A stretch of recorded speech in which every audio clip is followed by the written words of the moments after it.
2026 va marquer le retour de la voiture électrique abordable sur le marché canadien avec l'arrivée de la Bolt 2027, l'arrivée du modèle Y standard, des EV3, EV4, de la nouvelle Nissan Leaf. Alexandre, c'est tout un monde de possibilités qui s'ouvre sur le marché canadien. Oui, ça change vite des fois dans la vie. Hein? Puis ce qu'on va faire avec vous aujourd'hui, on va passer au travers des spécifications là, de la nouvelle Bolt 2027. Fait qu'elle s'appelle Chevrolet Bolt 2027, pas EUV, EV.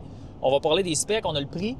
Après ça, on va regarder le modèle Y standard que, selon toute vraisemblance, va être importé d'Europe pour le marché canadien. Donc, j'ai le configurateur le Tesla en France là, avec le modèle Y standard. Évidemment, on ne parlera pas du prix parce qu'on ne l'a pas.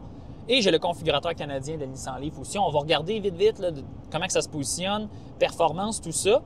Puis V3, V4, on n'a rien. Fait que dans le fond, on sait non, juste mais je suis embarqué dans un V3, par exemple. C'est vrai, ça existe, c'est vrai, mais c'est pas vrai. ici. Mais ça existe. Ça s'en vient là, en 2026. Fait que, regarde, je vais commencer, je vais te parler de la Bolt.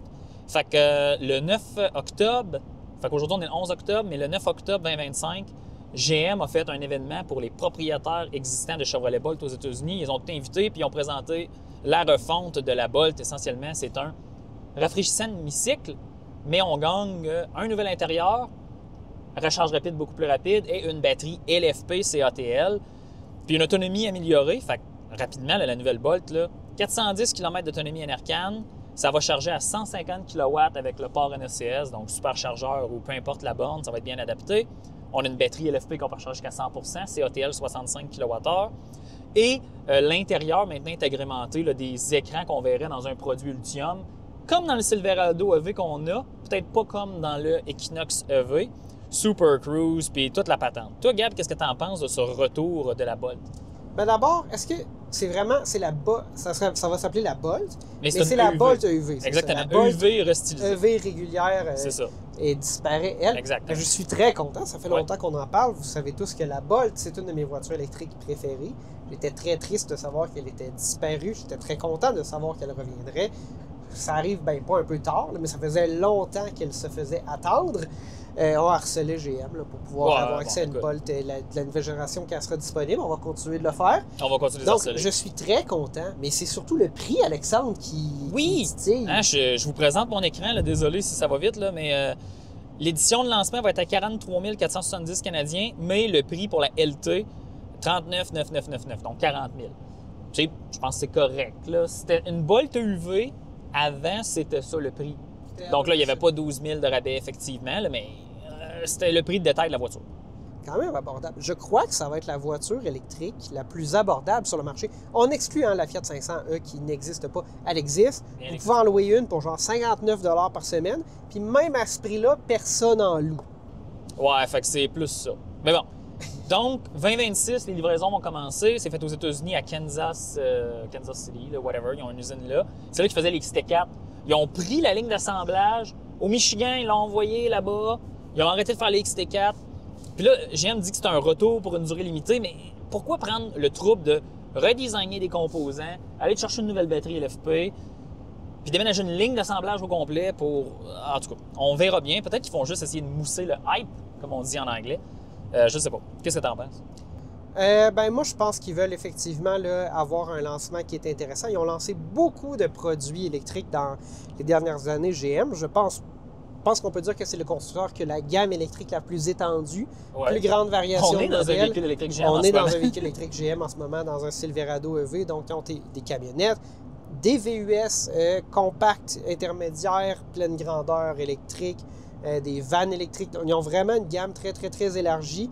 Mais il n'y a aucun de ces véhicules-là en ce moment là, qui va vraiment chercher comme les gens. Il n'y a pas de véhicule... Oui, il y a l'Equinox EV parce qu'il est abordable, puis au Québec, c'est un grand succès. Je pense que c'est vraiment important d'en faire un lancement important, même si c'est pas vraiment un nouveau produit. Ça, je suis content. Mais c'est correct un produit comme ça. Ben pourquoi on n'est pas obligé d'avoir un produit de la fin du monde redesigné? Là?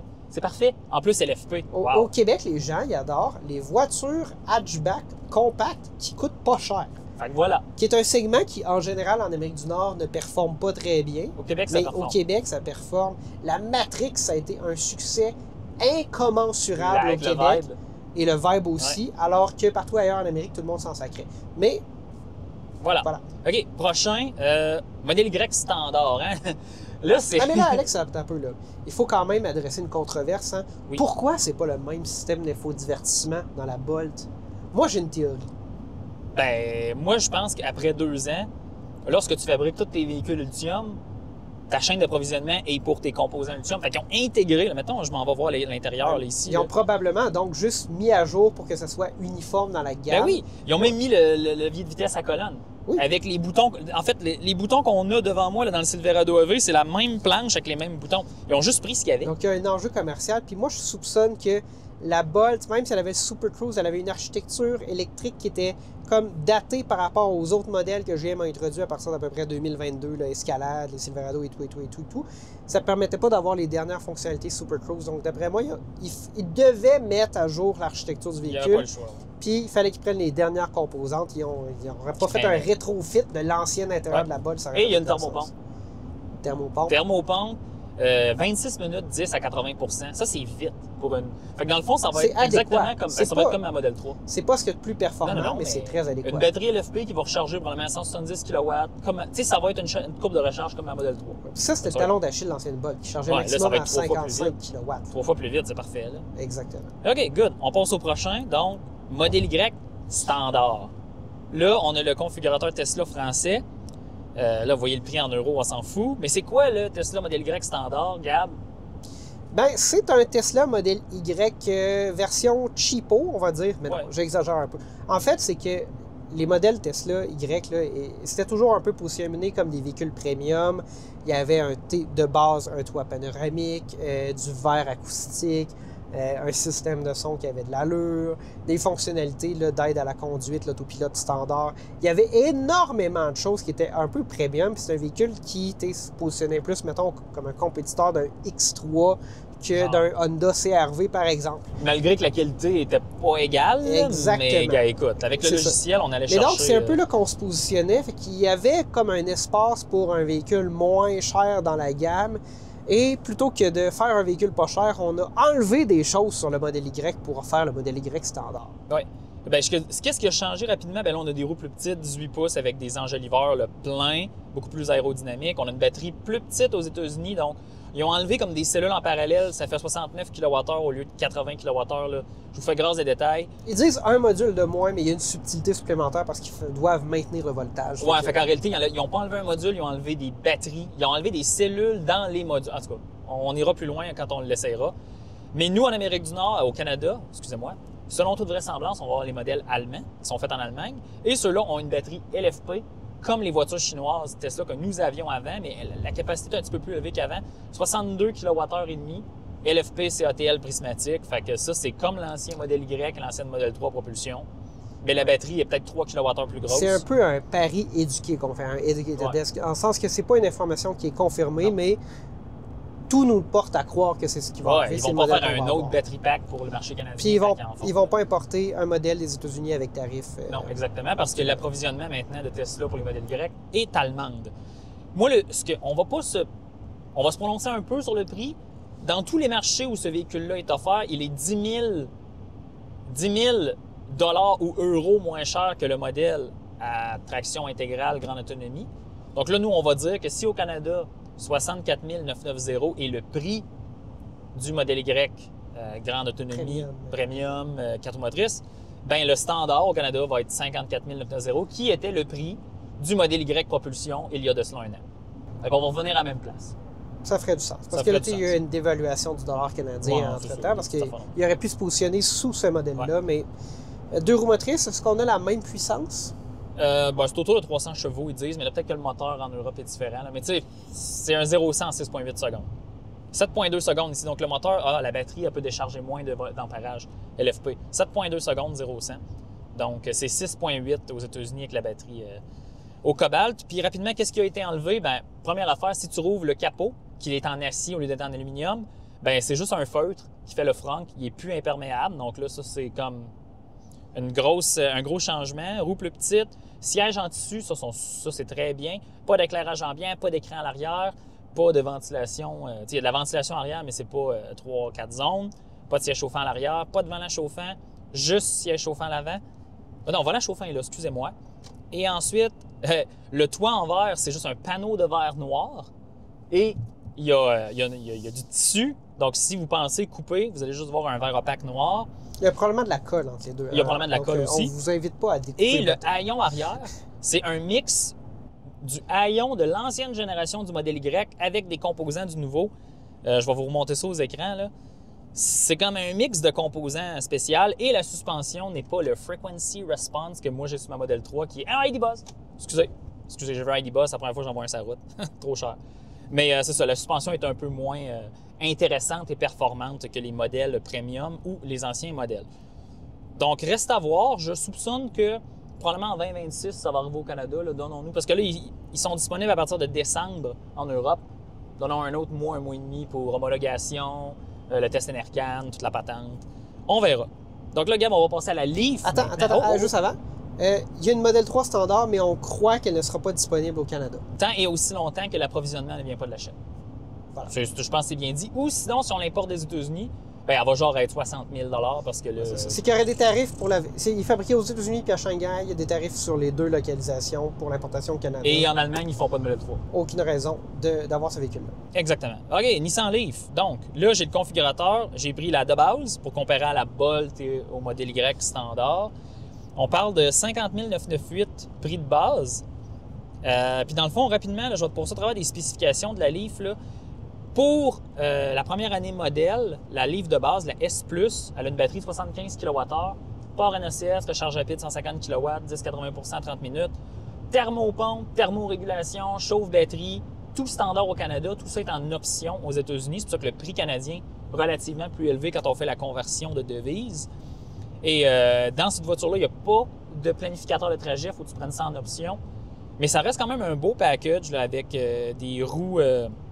avec des enjoliveurs aérodynamiques, régulateurs de vitesse adaptatifs. Toi, qu'est-ce que tu en penses de la Leaf? Je pense que Nissan a manqué le bateau en termes de prix maintenant que la Bolt est lancée, dans le sens que on était enthousiaste à l'arrivée de modèles plus abordables sur le marché. C'est 11 000 $ de plus qu'une Bolt pour un véhicule qui est dans la même catégorie. Le prix qu'on a dit pour le modèle Y standard, c'est purement spéculatif, mais on pense qu'on fait un bon guess. Ça serait surprenant que ce soit 60 000.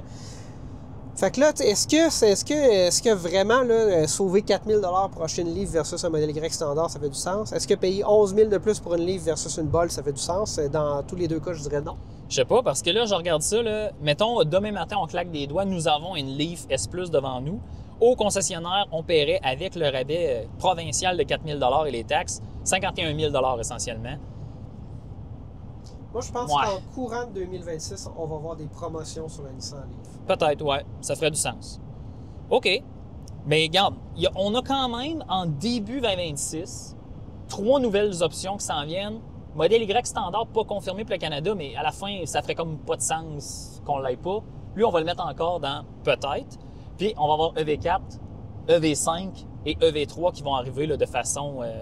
coordonnées, là, première moitié, deuxième moitié de 2026. Ouais. Puis, j'ai eu la chance, là, parce que j'étais aux Pays-Bas pour le travail. Là-bas, le EV3 est déjà en vente depuis un certain temps. Puis, j'ai une collègue qui en avait un. J'ai fait un court trajet à l'intérieur. J'ai vraiment été impressionné avec ça. C'était plus spacieux que je pensais. Je pensais que ça serait tout petit, mais c'est très spacieux. C'est l'intérieur moderne qu'on retrouve dans tous les véhicules qu'il y a actuellement. La console centrale, c'est très ouvert. Ça donnait vraiment une impression d'être un plus gros véhicule que ce que je pensais. Et ça, je pense que ça va être un très grand succès. Il va falloir voir c'est quoi le prix. Mais je suis très enthousiaste au EV3. Un V4, je m'en fous. Bon, je sais pas si ça va être tant... Puis EV5, oui, ça pourrait être intéressant. Le EV5, lui, il va être dans un segment très compétitif. Le EV5, ça va être le vrai compétiteur du modèle Y, Mach-E, Equinox EV. Là, je pense que tout intérêt pour la EV6 va disparaître le jour où le EV5... Oh, bien, la EV6, de ce que j'ai compris... Il n'y a pas d'année modèle 2026 au Canada, vu qu'elle est fabriquée aux États-Unis, il y a une pression tarifaire. Et justement, le EV9 puis tout ce qui s'en vient prend tout le volume de toute façon.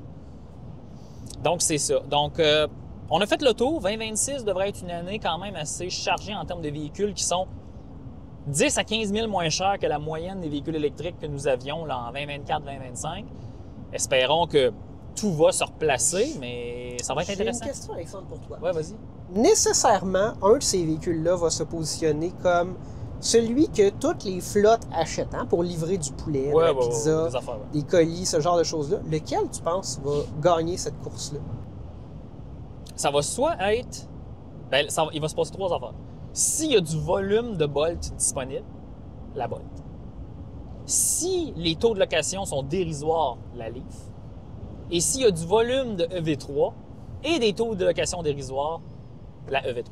Hein, tu vois, j'ai répondu pour les 3, mais ça va dépendre. Moi, je vais te dire, mon pari numéro 1, la Nissan Leaf. Je pense que Nissan se plante avec le prix, puis ils vont écouler des Nissan Leaf comme vente de flotte beaucoup moins cher. Ça se pourrait. Moi, je pense que, OK, elle va être affichée 51 000, puis là, il y a quelqu'un qui va arriver et va dire, moi, il faut que j'achète 250 chars électriques pour Saint-Hubert, 35 000. Quelque chose comme ça. Ou la EV4. Parce que la Kia K4 performe extrêmement bien dans ce segment-là. C'est vrai. La EV4 ne va pas faire beaucoup de ventes grand public. D'après moi, la EV4, ça pourrait être possible. La EV3, aucune chance. Peut-être qu'il va être réservé Puis plus aux consommateurs. La Bolt n'a jamais eu ce succès-là avant. Ouais, c'est vrai. La Bolt, c'était vraiment un particulier, ce qui est correct. Là. Il va falloir voir, puis tu sais que tu vas avoir raison, la Nissan Leaf S avec une batterie de 53-55 kWh va arriver plus tard en 2026. Ça va peut-être, elle, le spécial livraison de poulet aussi. C'est peut-être ça. Donc, on verra. On va suivre ça avec vous. La disponibilité de la Leaf pour la flotte de presse commence dans le prochain mois. Fait que nous, on va s'occuper d'en réserver une au plus vite. Puis de faire le défi 500 km, évidemment. Gab, as-tu quelque chose, un mot de la fin de nos auditeurs? J'ai bien hâte d'arriver en 2026 puis d'essayer toutes ces voitures-là. On va continuer notre défi expédition en route avec le Silverado EV 5WT. On se laisse là-dessus.